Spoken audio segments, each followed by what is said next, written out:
Hello दोस्तों, आज हम देखने जा रहे हैं SSC CGL, SSC CHSL, SSC MTS, SSC GD, RRB NTPC, assistant loco pilot में आने वाले जीके एंड जीएस के 40 महत्वपूर्ण प्रश्न उत्तर जो हर साल एग्जाम में पूछे ही जाते हैं। तो दोस्तों शुरू करते हैं बिना किसी देरी के। पहला प्रश्न क्या है? पहला प्रश्न है 15वीं शताब्दी में विजयनगर शहर के सबसे महत्वपूर्ण ब्यूरो में से एक हेरात से भारत आने वाले निम्नलिखित राजनयिकों में कौन है? Marco Polo, Ibn Battuta, Sheikh Ali Hazin, Abdul Razzaq Samarqandi. तो बस आपको ये बताना है, जब विजयनगर शहर के जब ब्यूरो हैं उनमें जो हेरात था उस समय कौन राजनायक आया था? उस समय जो आया था वो था अब्दुल रज्जाक समरकंदी। तो ऑप्शन 4 इसका राइट आंसर हो जाएगा। नेक्स्ट क्वेश्चन क्या है? नेक्स्ट क्वेश्चन है निम्नलिखित में से किस सिख गुरु ने खालसा पंथ की स्थापना की? गुरु रामदास, गुरु अर्जुन देव, गुरु नानक देव, गुरु गोबिंद सिंह। तो वो कौन थे जिन्होंने खालसा पंथ की स्थापना की थी? तो किसने की थी खालसा पंथ की स्थापना? वो की थी गुरु गोबिंद सिंह जी ने। तो ऑप्शन 4 इसका राइट आंसर हो जाएगा। गुरु रामदास जो थे वो 4th सिख गुरु थे, जो अर्जुन देव थे वो 5th सिख गुरु थे, गुरु नानक देव 1st गुरु थे, और जो गुरु गोबिंद सिंह साहिब हैं ये 10th गुरु थे। तो दोस्तों जो खालसा पंथ है इसकी राइट ऑप्शन क्या हो जाएगा? Guru Gobind Singh, option 4। Next question क्या है? नेक्स्ट क्वेश्चन है तुलसीदास की रचना रामचरितमानस में लिखी गई थी, ये किस भाषा में थी? संस्कृत, उर्दू, अवधी, असमिया। तो दोस्तों जो रामचरितमानस है ये अवधी भाषा में लिखी गई थी। तो ऑप्शन 3 इसका राइट आंसर हो जाएगा। नेक्स्ट क्वेश्चन, अकबर के बाद भारत में मुगल राजवंश की गद्दी पर निम्नलिखित में से कौन बैठा? शाहजहां, शेरशाह सूरी, औरंगजेब, जहांगीर। तो सीधी सी बात है, आपको ये पता होना चाहिए कि अकबर के बेटा का नाम था। तो अकबर के बेटे का क्या नाम था? अकबर के बेटे का नाम था आपका जहांगीर। और जहांगीर के बचपन का क्या नाम था? जहांगीर के बचपन का नाम था सलीम दोस्त। तो ये भी याद रखना है आपको। तो इस क्वेश्चन का राइट आंसर क्या हो जाएगा? ऑप्शन 4 जहांगीर। दोस्तों अगर हम मुगल काल में पहले से लास्ट तक बात करें तो सबसे पहले कौन आया था? बाबर। फिर उसके बाद कौन आया? हुमायूं। हुमायूं के बाद कौन आया? अकबर। अकबर के बाद कौन आया? जहांगीर। जहांगीर के बाद कौन आया? शाहजहां। शाहजहां के बाद कौन आया? औरंगजेब। उसके बाद ऐसे ही चलता रहा। अगला प्रश्न क्या है? अगला प्रश्न है जलियांवाला बाग हत्याकांड के बारे में जानने पर अपनी नाइटहुड उपाधि को त्याग किसने दे दिया? मतलब किसने अपनी नाइटहुड की जो उपाधि थी उसे त्याग दिया था जलियांवाला जो जलियांवाला बाग हत्याकांड हुआ था उसके बाद? दादा भाई नौरोजी, बद्रुद्दीन देवजी, रविंद्रनाथ टैगोर, सुरेंद्रनाथ बनर्जी। तो वो कौन थे? तो इसका राइट आंसर क्या हो जाएगा? रविंद्रनाथ टैगोर। रविंद्रनाथ टैगोर ने जब देखा 13 अप्रैल 1919 को जलियांवाला बाग हत्याकांड को देखकर उन्होंने क्या किया? जो अपनी नाइटहुड की उपाधि थी उसे त्याग दिया। तो इसका राइट आंसर क्या हो जाएगा? ऑप्शन 3। अगला प्रश्न क्या है? अगला प्रश्न है हाल ही में केंद्रीय सड़क परिवहन और राजमार्ग मंत्री श्री नितिन गडकरी जी ने भारत में 3.5 टन तक के वाहनों के लिए वाहन सुरक्षा मानकों को बढ़ाकर सड़क सुरक्षा बढ़ाने के उद्देश्य से भारत में NCAP लॉन्च किया। NCAP का पूर्ण रूप बताइए। न्यू का असेसमेंट प्रोडक्शन, न्यू का असेसमेंट प्रोग्राम, न्यू का एक्नॉलेज प्रोडक्शन, न्यू का असेसमेंट पोर्टल। तो जो NCAP है इसका जो फुल फॉर्म है वो है न्यू कार असेसमेंट प्रोग्राम। तो ऑप्शन 2 इसका राइट आंसर हो जाएगा। अगला प्रश्न क्या है? अगला प्रश्न है भारत के संविधान का 73वां संविधान संशोधन निम्नलिखित में से किससे संबंधित है? उपनगर, पंचायत, नगरपालिका, जिला बोर्ड। तो आपको पता होना चाहिए जो 73वां संविधान संशोधन है जो 1992 ईस्वी में हुआ था ये आपका संबंधित है पंचायत से। और पंचायत में कितने विषय हैं? तो पंचायत में आपके 29 विषय हैं। और जो 74वां संविधान संशोधन हुआ था, वो भी 1992 ईस्वी में हुआ था, लेकिन जो प्रभाव में आया था वो आया था 1993 ईस्वी में, जिसमें नगर पालिका के बारे में बात की गई। और नगर पालिका में कितने विषय? नगर पालिका में आपके 18 विषय हैं।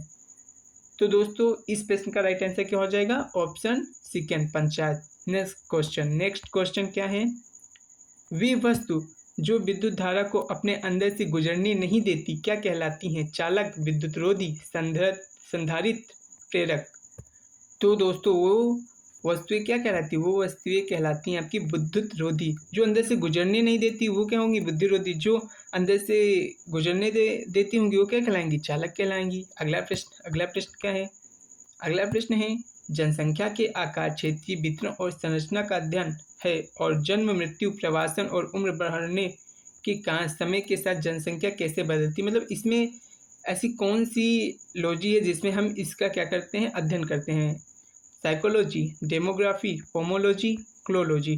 तो दोस्तों आपको पता होना चाहिए जो डेमोग्राफी, इसमें हम क्या करते हैं? जनसंख्या के आकार, क्षेत्रीय वितरण और संरचना का क्या करते हैं? अध्ययन करते हैं। साइकोलॉजी तो आपको पता ही है, माइंड से रिलेटेड है। पोमोलॉजी किससे? पोमोलॉजी है आपकी फल विज्ञान से संबंधित। जो क्लोलॉजी है वो किससे संबंधित है? वो है आपकी सौंदर्य शास्त्र, मतलब सौंदर्य से संबंधित है। तो इसका राइट आंसर क्या है? इस क्वेश्चन का राइट आंसर है ऑप्शन सेकंड, डेमोग्राफी। अगला प्रश्न क्या है? जिप्सम का रासायनिक सूत्र क्या है? Calcium sulphate 12H2O, magnesium sulphate 12H2O, magnesium sulphate 2H2O, calcium sulphate 2H2O। तो दोस्तों जो जिप्सम का रासायनिक सूत्र है वो है कैल्शियम सल्फेट 2H2O। अगर दोस्तों यहाँ पे होता कैल्शियम सल्फेट हाफ H2O तो ये किसका हो जाता? तो ये हो जाता आपका POP, प्लास्टर ऑफ पेरिस का। नेक्स्ट क्वेश्चन क्या है? हाइड्रोजन का परमाणु द्रव्यमान लगभग कितना होता है? ये आपको बताना है। 12 किसका होता है? 12 आपका होता है कार्बन का। 4 किसका होता है? 4 होता है आपका हीलियम का। 1 किसका होता है? हाइड्रोजन का। 14 किसका होता है? नाइट्रोजन का। तो इस क्वेश्चन का राइट आंसर क्या हो जाएगा? इस क्वेश्चन का राइट आंसर हो जाएगा ऑप्शन थर्ड 1। नेक्स्ट क्वेश्चन क्या है? निम्नलिखित में से किस विटामिन की कमी से घाव से अत्यधिक रक्त स्त्राव होता है? Vitamin D, vitamin E, vitamin A, vitamin के। सीधी सी बात है, किस विटामिन की कमी से रक्त का थक्का नहीं बनता है? अगर आपको इस बात की जानकारी होगी तो आप इस प्रश्न का उत्तर दे सकते हैं। तो दोस्तों जो इस प्रश्न का उत्तर होगा वो होगा ऑप्शन 4, विटामिन के। विटामिन के की अगर कमी हुई तो घाव में अत्यधिक रक्त स्त्राव होता है। अच्छा, अगर आपसे पूछे विटामिन डी से कौन सा रोग होता है तो आपका होता है सूखा रोग। विटामिन ई से क्या होता है? जनन संबंधी रोग होते हैं। विटामिन ए से आपका रतौंधी होता है। नेक्स्ट क्वेश्चन क्या है दोस्तों? नेक्स्ट क्वेश्चन है निम्नलिखित में से कौन सा द्वीप अरब सागर में लघु प्रवाल द्वीपों, वलयों और प्रवाल भित्तियों से बना है? मालदीव, अंडमान, श्रीलंका, लक्षद्वीप। तो लघु प्रवाल द्वीप, वलयों और प्रवाल भित्तियों से कौन सा द्वीप बना है? वो बना है आपका लक्षद्वीप। तो लक्षद्वीप इसका राइट आंसर हो जाएगा। लक्षद्वीप की जो राजधानी वो क्या है? कवारती। कवारती इसकी क्या है? राजधानी है। नेक्स्ट क्वेश्चन क्या है? नेक्स्ट क्वेश्चन है असम और अरुणाचल प्रदेश को जोड़ने वाला भारत का सबसे लंबा सड़क सा रेल पुल कहलाता है। तो असम और अरुणाचल प्रदेश को जो जोड़ता है तो वो कौन सा पुल है? पंबन पुल है, बोगी बील पुल है, हावड़ा पुल है, गोदीवरी पुल है। तो दोस्तों आपको पता होगा हावड़ा पुल आपका कहाँ है? वेस्ट बंगाल में है। पंबन पुल कहाँ है आपका? तमिलनाडु में है। और जो आपका ये बोगी बील पुल है ये क्या करता है? असम के डिब्रूगढ़ को अरुणाचल प्रदेश के पासी घाट से जोड़ता है। तो इस क्वेश्चन का राइट आंसर हो जाएगा ऑप्शन सेकंड। अगला प्रश्न है ब्रह्मपुत्र नदी का उद्गम कहाँ से होता है? नेपाल हिमालय में मिलाम ग्लेशियर से, क्लास श्रेणी के चेमायुंगदुंग ग्लेशियर से, गैर शहर के पास गढ़वाल की पहाड़ियों से, या मैप्चा चुंगो के ग्लेशियर से। तो जो ब्रह्मपुत्र नदी है इसका उद्गम स्थान है कैलाश श्रेणी के चेमायुंगदुंग ग्लेशियर से। ब्रह्मपुत्र नदी को बांग्लादेश में क्या कहते हैं? बांग्लादेश में कहते हैं जमुना। और जो गंगा नदी है उसे क्या कहते हैं? पद्मा कहते हैं। तिब्बत में से क्या कहते हैं? तिब्बत में से कहते हैं सांगपो। क्या कहते हैं? सांगपो। नेक्स्ट क्वेश्चन, निम्नलिखित में से उस स्थान की पहचान कीजिए जहां परमाणु ऊर्जा संयंत्र है? हीराकुंड, नाहरकटिया, काकरापार, ततीपाका। तो दोस्तों जो काकरापार परमाणु ऊर्जा संयंत्र है यही क्या है? ऊर्जा संयंत्र, परमाणु ऊर्जा संयंत्र जो कहाँ स्थित है? ये स्थित है गुजरात में। अगर पूछा जाए रावत भाटा कहाँ स्थित है तो रावत भाटा आपका स्थित है राजस्थान में।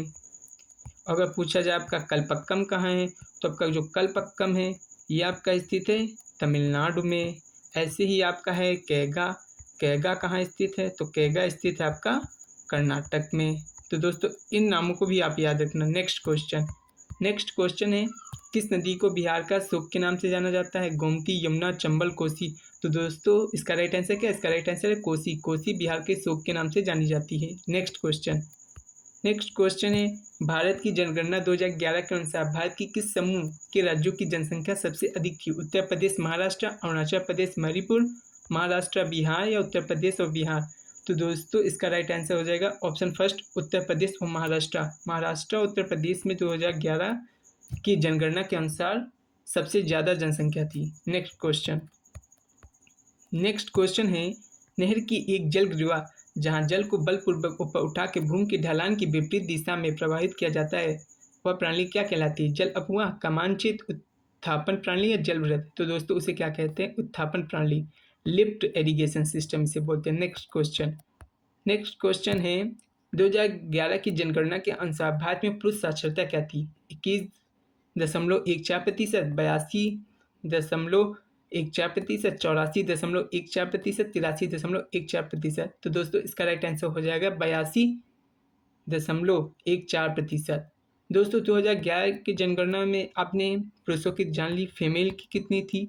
तो महिला की जो थी वो थी आपकी 65 पॉइंट समथिंग, और जो दोस्तों इन दोनों का एवरेज थी, जो एवरेज जो जनसंख्या थी, पुरुष साक्षरता दर थी, वो थी आपकी, वो कितनी थी? वो थी 74 पॉइंट समथिंग। तो दोस्तों इसको भी याद रखना है। नेक्स्ट क्वेश्चन है, वैदिक आर्य सप्त सिंधु नामक क्षेत्र में रहते थे, जिसका अर्थ 7 नदियों द्वारा सिंचित क्षेत्र।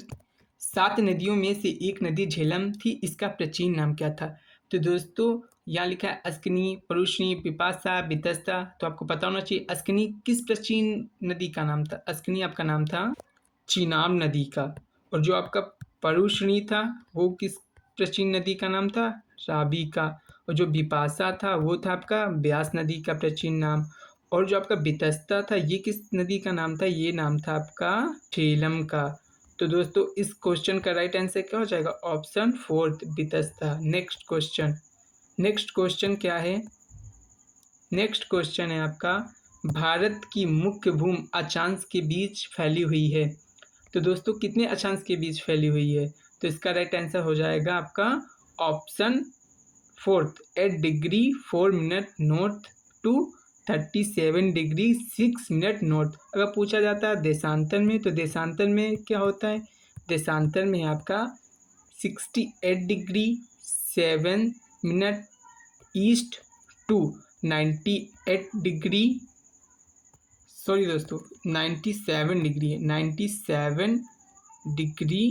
25 मिनट ईस्ट। तो दोस्तों दोनों याद रखना, अक्षांश में पूछे तो अक्षांश में आंसर दे देना है, देशांतर में पूछे तो देशांतर में आंसर दे देना है। नेक्स्ट क्वेश्चन है, पिंड की गति समान रूप से त्वरित गति का एक उदाहरण है। विराम, अवमंदन, परवलिक या स्वतंत्र रूप से गिरते। तो दोस्तों जब कोई वस्तु जो स्वतंत्र रूप से गिर रही होती है तो उस पर क्या होती है? जो ग्रेविटी होती है यूनिफॉर्मली क्या करती जाती है? एक्ट करती जाती है। तो जब ग्रेविटी यूनिफॉर्मली एक्ट करेगी तो जो समान रूप से त्वरित गति का उदाहरण क्या हो जाएगा? वो हो जाएगा स्वतंत्र रूप से गिरती हुई वस्तु। तो ऑप्शन फोर्थ इसका राइट आंसर हो जाएगा। नेक्स्ट क्वेश्चन है, प्रोपेन का आणविक सूत्र क्या है? CH4, CH4S10, C3H8, C2H6। तो इसका राइट आंसर क्या हो जाएगा? इसका राइट आंसर हो जाएगा C3H8। CH4 किसका है? मीथेन का है। ये किसका है? ये आपका है ब्यूटेन का है। और ये किसका है? ये आपका किसका है? ईथेन का है। नेक्स्ट क्वेश्चन क्या है दोस्तों? सूत्र, ये जो सूत्र दिया गया है Al2SO4 का होल थ्राइस, इसका क्या नाम है? ये एक यौगिक है और इस यौगिक का आपको नाम बताना है। पहला option aluminium sulphide, aluminium sulphide, aluminium sulphur, aluminium sulphate. दोस्तों ये जो दिया गया है ये एल्यूमिनियम सल्फेट का नाम, तो ये इस यौगिक का नाम क्या हो जाएगा? Aluminium sulphate. Next question, propene का रासायनिक सूत्र है C2H4, C3H4, C3H6, C2H2। तो दोस्तों याद करने के पहले टिक याद कर लो, जो प्रोपीन या जो इथीन होता है इसका मेनली जो नॉर्मल फार्मूला क्या होता है? वो होता है CnH2n। तो दोस्तों अब यहाँ प्रोपीन है, अब प्रोप के लिए कार्बन की जो संख्या होती है वो कितनी होती है? 3 होती है, तो C3H6। तो इसका राइट आंसर क्या हो जाएगा? Option third. Next next question क्या है, निम्नलिखित में से किस राज्य सरकार ने जनवरी 2021 में निर्मित यहाँ पे रेत ना होगा, रेल होगा, रेल की लंबे समय से प्रतीक्षित नीति शुरू की? मध्य प्रदेश, महाराष्ट्र, राजस्थान, गुजरात। तो कौन सा राज्य है जिसने ये जो स्टार्ट किया है इस नीति को? तो वो राज्य है आपका राजस्थान। तो ऑप्शन थर्ड इसका राइट आंसर हो जाएगा। नेक्स्ट क्वेश्चन है, मौर्य साम्राज्य के सबसे महत्वपूर्ण उत्तराधिकारी सातवाहन वंश की राजधानी कहाँ थी? प्रतिष्ठाना, विदिशा, पाटलिपुत्र, नासिका। तो दोस्तों जो सातवाहन वंश था इसकी राजधानी थी प्रतिष्ठाना। तो ऑप्शन फर्स्ट इसका राइट आंसर हो जाएगा। नेक्स्ट क्वेश्चन, अगला प्रश्न है, पश्चिमी हिमालय में बौद्ध शिक्षा का सबसे बड़ा केंद्र काईगोप्पा किस राज्य या किस संघ राज्य क्षेत्र में है? उत्तराखंड, हिमाचल प्रदेश, पंजाब, जम्मू कश्मीर। तो दोस्तों जो काईगोप्पा है ये एक बौद्ध केंद्र है, बौद्ध शिक्षा का केंद्र जो स्थित है हिमाचल प्रदेश में। नेक्स्ट क्वेश्चन है, निम्नलिखित में से किन वर्षों के दौरान कुतुब बिन ऐबक ने शासन किया? 1206 से 1210, 1320 से 1324, 1290 से 1296, 1266 से 1287। तो दोस्तों जो कुतुब बिन ऐबक था उसने 1206 से 1210 ईस्वी में क्या किया था? शासन किया था। दोस्तों आपको एक प्रश्न का उत्तर देना है कि कुतुब बिन ऐबक किस गेम को खेलते हुए उसकी मृत्यु हुई थी, ये आप कमेंट सेक्शन में बताएं। नेक्स्ट क्वेश्चन है, कौन सा भारतीय वित्तीय संस्थान शेयर बाजार में निवेशकों की सुरक्षा करता है? बॉम्बे स्टॉक एक्सचेंज, भारतीय रिजर्व बैंक, भारतीय प्रतिभूति और विनिमय बोर्ड, नेशनल स्टॉक एक्सचेंज। तो दोस्तों उस बोर्ड का क्या नाम है? उस बोर्ड का नाम है भारतीय प्रतिभूति और विनिमय बोर्ड, CB। दोस्तों इसकी स्थापना कब हुई थी? इसकी स्थापना हुई थी आपकी 1988 ईस्वी में। आपकी जो नेशनल स्टॉक एक्सचेंज बोर्ड है, एक्सचेंज, इसकी स्थापना कब हुई थी? इसकी हुई थी 1992 में। भारतीय रिजर्व बैंक की स्थापना कब हुई थी? 1 अप्रैल 1935 ईस्वी में। और जो आपका बॉम्बे स्टॉक एक्सचेंज है इसकी स्थापना कब हुई थी? ये हुई थी 1875 ईस्वी में। नेक्स्ट क्वेश्चन क्या है? नेक्स्ट क्वेश्चन है, पुर्तगालियों ने एक वायसराय अफोंसो डी अल्बुकर्क ने अपने राजदूत को निम्नलिखित में से किस शासक के दरबार में भेजा था? रामराय, श्रीरंगाथर्ड, कृष्णदेवराय, प्रताप रुद्र, बगाल। तो दोस्तों जो अल्बुकर्क थे इन्होंने अपना एक राजदूत किसके शासनकाल में भेजा था? ये भेजा था कृष्णदेवराय। कृष्णदेवराय किस वंश के सबसे प्रतापी शासक थे? तो ये किस वंश के सबसे प्रतापी शासक थे? ये थे आपके तुलुक वंश के सबसे प्रतापी शासक। नेक्स्ट क्वेश्चन है आपका, किसकी अगुवाई में मुगल शासकों के नियंत्रण से मुक्ति पाई जो कि प्रांत की गवर्नर के नुमाइंदे थे? शाइस्ता खान, कासिम खान, फारूक सियार, मुर्शिद कुली खान। तो जो मुर्शिद कुली खान थे इनकी अगुवाई में मुगल शासकों के नियंत्रण से मुक्ति पाई और प्रांत की गवर्नर के जो नुमाइंदी थे। तो इस प्रश्न का राइट आंसर हो जाएगा ऑप्शन 4। नेक्स्ट क्वेश्चन है आपका, दक्कन में मराठों द्वारा एकत्रित भू राजस्व का 25% कहा जाता था? भोग, सरदेशमुखी, चौथ या भागा। तो क्या कहा जाता था? उसे कहा जाता था चौथ को, या 1/4 को, या 25 को, एक ही है। और दोस्तों जो 10% होता था उसे हम क्या कहते थे? उसे कहते थे सरदेशमुखी। इसे राजा का सम्मान कहते थे। जो ये लिया जाता था जो भू राजस्व, इसे राजा का सम्मान कहते थे। नेक्स्ट क्वेश्चन क्या है? निम्नलिखित में से कौन सा किला कर्नाटक में स्थित है जिसे सुल्तान अलाउद्दीन बहमन ने बनवाया था? इलाहाबाद का किला, बीदर का किला, तरकस महल या मिर्जन किला।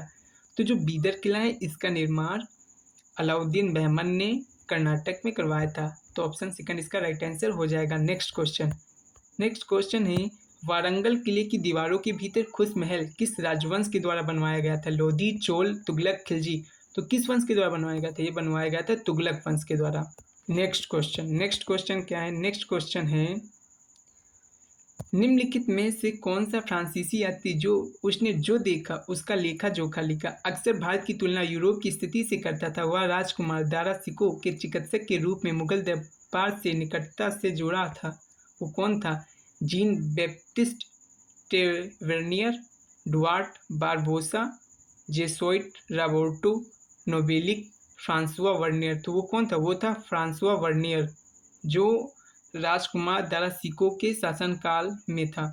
अगर पूछा जाए दारा सिकोह ये कौन था, ये कौन था, ये था आपका शाहजहां का पुत्र था। किसका था? शाहजहां का बड़ा बेटा था, जिसको मरवा के राजगद्दी किसने ली थी? औरंगजेब ने। किसने ली थी? औरंगजेब ने। तो दोस्तों इस प्रश्न का राइट आंसर क्या हो जाएगा? ऑप्शन 4। नेक्स्ट क्वेश्चन है। तो दोस्तों इसी के साथ वीडियो समाप्त होती है। वीडियो को ज़्यादा से ज़्यादा लाइक करें, सब्सक्राइब करें एंड शेयर करें। थैंक यू दोस्तों।